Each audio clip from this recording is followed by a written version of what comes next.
നിങ്ങളായിരുന്നു, ഇത് നിങ്ങളുടെ നള്ളയായിരുന്നു. ഞാൻ കുറ്റവും പറഞ്ഞ എല്ലാത്തിനും കുറ്റം, കുടിയെടുത്തില്ലെന്ന് പറഞ്ഞ കുറ്റം, എനിക്ക് വയസ്സായെന്ന് പറഞ്ഞ കുറ്റം, എന്നൊക്കെ കുറ്റങ്ങളായിരുന്നു അറിയാമോ എനിക്ക്. ഞാൻ പറഞ്ഞില്ല, എന്നെ വിട്ടേക്കെന്ന് ഞാൻ പറഞ്ഞായിരുന്നു. എല്ലാത്തിനും കുറ്റം, എനിക്കിവിടെ പറ്റുന്നില്ല.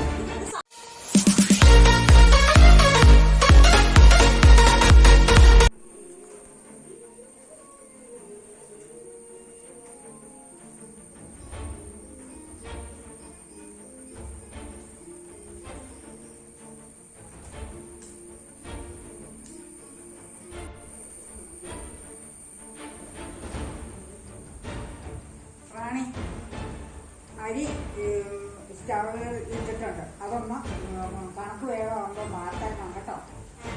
ഞാൻ കുടുംബശ്രീക്ക് പോവുക, പൈസ അടയ്ക്കാനുണ്ട്. അടച്ചിട്ട് കുറച്ച് താമസം വരും. അന്നേരത്തേക്ക് കഞ്ഞിയും വെച്ച് കൂട്ടാനും ഒക്കെ വെച്ചേക്കണം കേട്ടല്ലോ.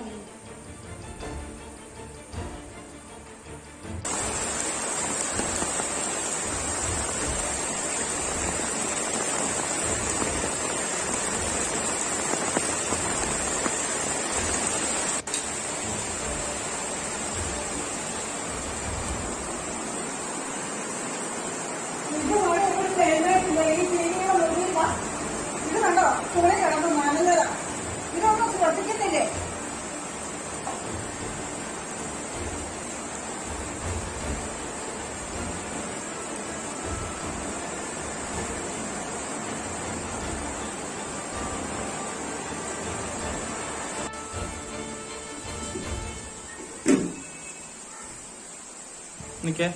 എന്താ റാണി, ആ കഞ്ഞി വാർത്ത് വെന്ത അളിഞ്ഞു പോയില്ലേ?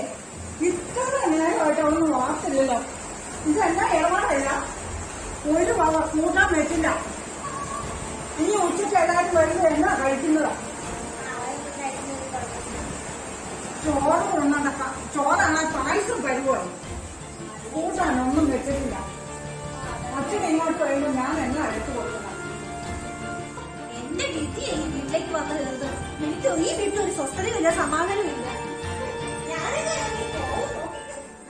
ഇവിടുത്തെ ഇറങ്ങിപ്പോയിരിക്കും. നോക്കിക്കും, നിങ്ങളുടെ മകനെയും കൊള്ളാം, നിങ്ങളും കൊള്ളാം. ഈ വീട്ടിലുള്ള ഒരു സമാധാനമില്ല എനിക്ക്. എനിക്കൊന്ന് ചുമ്മാ ഇരിക്കാൻ പോലും പറ്റുന്നില്ല. അത് പറഞ്ഞപ്പോ ഇവിടെ വന്ന് കുത്തിപ്പിടിച്ചിരുന്നോ? ഇനി ഞാൻ എന്നാ ചെയ്യുന്ന? എന്നെ കൊണ്ട് വയ്യ ചെയ്യാൻ. ഒരു സഹായമാകുമല്ലോ നോക്കാം. മകനെ കൊണ്ട് പെണ്ണ് കെട്ടിക്കണം. അങ്ങനെ വിചാരിച്ച് കെട്ടാൻ പാടില്ല. കെട്ടിപ്പിക്കുന്നത് ഇന്നലെ മകനായിരുന്നു, ഇന്ന് അമ്മയാ. ചെയ്യുന്ന കാര്യമല്ലേ പറയുന്നത്, അല്ലേ? ഞാൻ ഇങ്ങനെ ചെയ്യാറുണ്ട്. ഇന്നലെ മകനോട് ഞാൻ ഇങ്ങനെ ചെയ്യാറില്ല. എന്റെ വീട്ടിൽ എല്ലാത്തിനും അടുക്കളയിൽ വേറൊരു സെർവന്റ് ഉണ്ടായിരുന്നു, പുറത്ത് വേറൊരു സെർവന്റ് ഉണ്ടായിരുന്നു, ഫ്രണ്ടില് വേറൊരു സെർവന്റ് ഉണ്ടായിരുന്നു. ഇവിടെ വന്നപ്പോ എനിക്കിതൊന്നും കിട്ടുന്നില്ല. എന്താ ദൈവമേ, ഇങ്ങനെ നോണ പറയരുത് കേട്ടോ. നോണ ഞാൻ നോണയൊന്നല്ല പറഞ്ഞത്. എന്റെ വീട്ടിൽ നിങ്ങൾ കണ്ടുണ്ടോ? ഇല്ലല്ലോ. വരുമ്പോ ഇങ്ങോട്ട് കെട്ടിയോ മാറട്ടെ, ഞാൻ പറഞ്ഞു കൊടുത്തേ ഉള്ളൂ.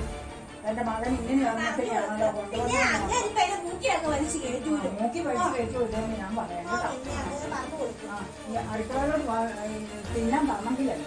എനിക്കൊന്നും വേണ്ടല്ലോ. ഞാൻ ഈ വീട്ടിൽ ഒന്നും കഴിക്കാനും പോകുന്നില്ല, ഒന്നും പോകുന്നില്ല. എനിക്ക് ഓർഡർ ചെയ്ത് തന്നെ എനിക്ക് ഫുഡ് ഇവിടെ കൊണ്ടുത്തരും. അയ്യോ, എന്റെ മകന്റെ കയ്യിലിരിക്കുന്ന കാശാണല്ലോ. പിന്നെ നിങ്ങളുടെ മകന്റെ കാശ് ഞാൻ എപ്പോഴും എടുത്തത്? ഞാൻ അങ്ങനെ എടുത്തിട്ടുണ്ടല്ലേ. തിന്നുന്നതല്ല, എവിടുന്ന് കൊണ്ടുവന്ന കാശ്? അത് എന്റെ കാശ് കൊണ്ട് ഞാൻ മേടിച്ചു. അയ്യോ, ഇങ്ങനെ നുണ പറയുവോ മനുഷ്യര്? എന്റെ പൊന്നെ മതി. നിങ്ങൾക്ക് അവിടെ ഒന്നും പോയി പണിയില്ലേ? നിങ്ങൾ എന്തിനാ എന്റെ കുറെ തന്നെ ഇങ്ങനെ വന്നോണ്ടിരിക്കുന്നേ? ഞാൻ ഇവിടെ നിങ്ങളെ ആരെ ശല്യപ്പെടുത്താൻ വേണ്ടി? ഞാൻ ഇത്രയും നാളും ഒക്കെ കിടന്ന് കഷ്ടപ്പെട്ട് മകനെയൊക്കെ വളർത്തി വിട്ട് ഉദ്യോഗസ്ഥനാക്കി. അപ്പം മകൻ കെട്ടിക്കൊണ്ട് വരുന്ന പെണ്ണ എനിക്ക് എന്നെ ഉപകാരം ചെയ്തു തരണം.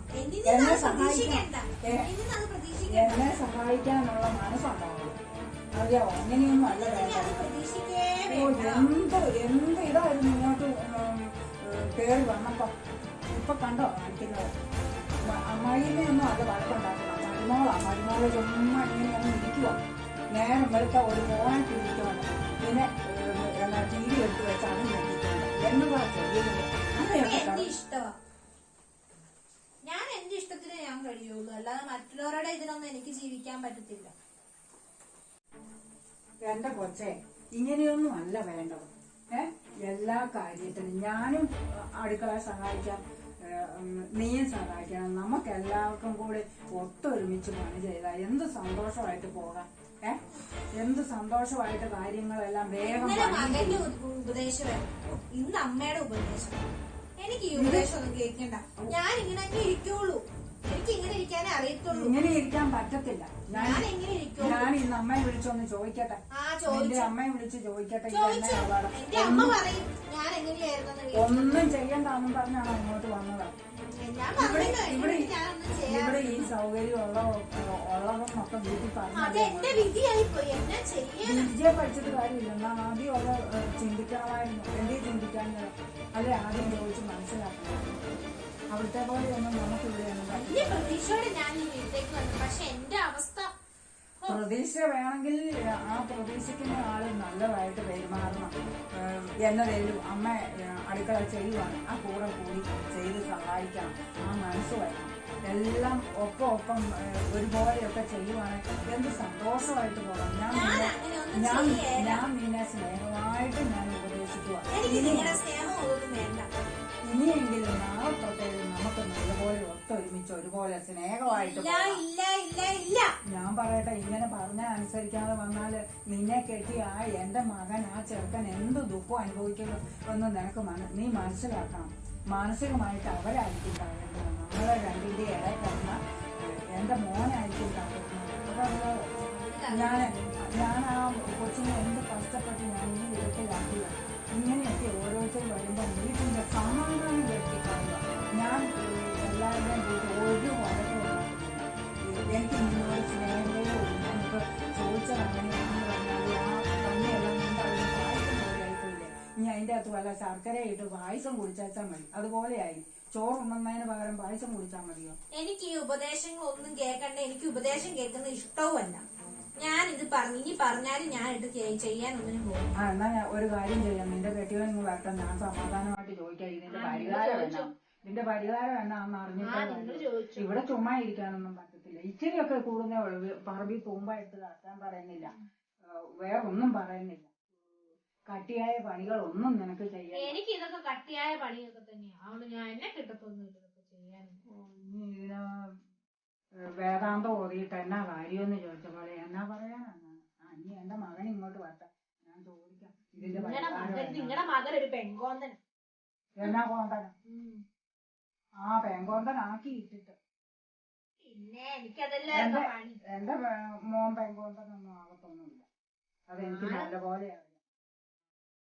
നീ ആയിട്ട് കോന്തനാക്കാതെ ഇരുന്നു. ഇനി അങ്ങരുടെ കാര്യം എന്നെ നോക്കാൻ കിട്ടുന്നു. ഞാൻ ഇനി എന്റെ കാര്യം നോക്കാം. ഞാനപ്പോ ഈ സ്നേഹമായിട്ട് പറഞ്ഞു ഒന്നും അംഗീകരിക്കാൻ കൂട്ടാക്കുന്നില്ല. ഇല്ല. ഓ എന്റെ ദൈവമേ, ഇനി അങ്ങ് തന്നെ ഇതിന്റെ പരിഹാരം കാണും. എനിക്കൊന്നും പറയാനില്ല. അങ്ങ് ഞങ്ങളെ നേർവഴിക്ക് നയിക്കും. ഇവളെ നേർവഴിക്ക് മനസ്സ് തോന്നിക്കാൻ ഒന്ന് അനുഗ്രഹിക്കണം. എന്റെ മോന് ദുഃഖങ്ങളൊന്നും വരാതെ എന്റെയോ എന്റെ ദുഃഖം ഈ പ്രാർത്ഥന കേട്ട് ദൈവം ഇങ്ങ് ഭൂമിയിലേക്ക് ഇറങ്ങി വന്ന് എന്നെ അങ്ങ് അനുഗ്രഹിക്കും. എന്നിട്ട് ആ അടുക്കളയിലെങ്ങാനും പോലും പോകും. എന്റെ റൂമിൽ നിന്ന് ഇറങ്ങിപ്പോ എനിക്ക് കുറച്ച് സമാധാനം വേണം.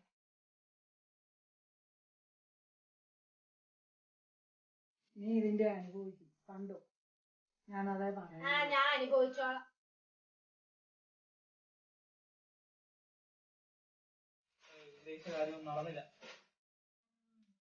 ഇവിടെ അതിലും വലിയ പൂരമായിരുന്നു. ഇന്നലെ നിങ്ങളായിരുന്നു. ഇന്ന് നിങ്ങളുടെ തള്ളയായിരുന്നു. എന്നെ കുറ്റവും പറഞ്ഞ് എന്റെ എല്ലാത്തിനും കുറ്റം. തുണി എടുത്തില്ലെന്ന് പറഞ്ഞ കുറ്റം, കഞ്ഞി പായസമായെന്ന് പറഞ്ഞ കുറ്റം, എന്നൊക്കെ കുറ്റങ്ങളായിരുന്നു അറിയാമോ എനിക്ക്. ഞാൻ പറഞ്ഞല്ലോ, എന്നെ അങ്ങ് വിട്ടേക്കെന്ന് ഞാൻ പറഞ്ഞതല്ലേ. ഒന്നുമില്ലാത്ത എല്ലാത്തിനും കുറ്റം. എനിക്കിവിടെ പറ്റുന്നില്ല. എനിക്കിവിടെ ഒരു സമാധാനം ഇല്ല, ഒരു സ്വസ്ഥതയില്ല എനിക്ക്. നിനക്ക് എന്നാ പ്രശ്നമാണ് ഇവിടെ? ഒരു വീട്ടിൽ വന്നിട്ട് അമ്മേനെ തള്ളേന്നൊക്കെയാണോ വിളിക്കുന്നത്? ഇങ്ങനെയാണോ നിന്നെ ഇങ്ങനെയാണോ പഠിപ്പിച്ചു വിട്ടേക്കുന്നത്? ഇതാണോ ഒരു മര്യാദ? എന്നാ പറയേണ്ടത്? പിന്നെ എന്നാ പറയേണ്ടത്? എങ്ങനെയാ നീ നിന്റെ അമ്മയെ വിളിക്കുന്നത്? എങ്ങനെയാ തള്ളേന്നാണോ വിളിക്കുന്നത്? മര്യാദ കേട്ടോ. നിന്നെ സ്നേഹിക്കാവുന്നതിന്റെ പരമാവധി ഇവിടെ എല്ലാരും സ്നേഹിക്കുന്നുണ്ട്. ഞാൻ ആരോടും പറഞ്ഞില്ലല്ലോ എന്നെ സ്നേഹിക്കാൻ. എനിക്ക് ആരുടെ സ്നേഹവും വേണ്ട, ഒന്നും വേണ്ട. പിന്നെ എന്തിനാ നീ ഇങ്ങോട്ട് വന്നത്? നീ ഫോൺ വിളിച്ചോണ്ടിരുന്നപ്പോ ഇതൊന്നും അല്ലല്ലോ പറഞ്ഞ സംസാരിച്ചോണ്ടിരുന്നത്. ഇങ്ങനെയാണോ? അല്ലല്ലോ. ഞാനാ പറഞ്ഞ നിങ്ങളെ അവളെ വിശ്വസിച്ച് വന്ന് എന്നെ വേണം പറയാൻ. എന്നാ ഗതികേടാന്ന് ആലോചിച്ചോ. നമ്മള് ഓരോ ഞാൻ കാര്യങ്ങൾ ഞാൻ ആലോചിച്ച് ചെയ്താണ് കുറ്റം. ആ. നിങ്ങളുടെ അമ്മ എന്നെ പറഞ്ഞതിനൊന്നും ഒരു കുറ്റമില്ല. ആ നീ അമ്മ എന്റെ ഏടായിട്ട് ഒരു മുഖ പറഞ്ഞാൽ കേൾക്കത്തില്ല. ഞാൻ എന്ത് പറഞ്ഞാലും എന്നോട് തണുത്തരവാ പറയുന്നത്. കുറ്റം പറയാൻ വേണ്ടി കയറി വന്നേക്കുവാ. എന്നും ഇതിനൊരു പരിഹാരമാണ്. ഇപ്പോഴേ ഇങ്ങനെയൊക്കെ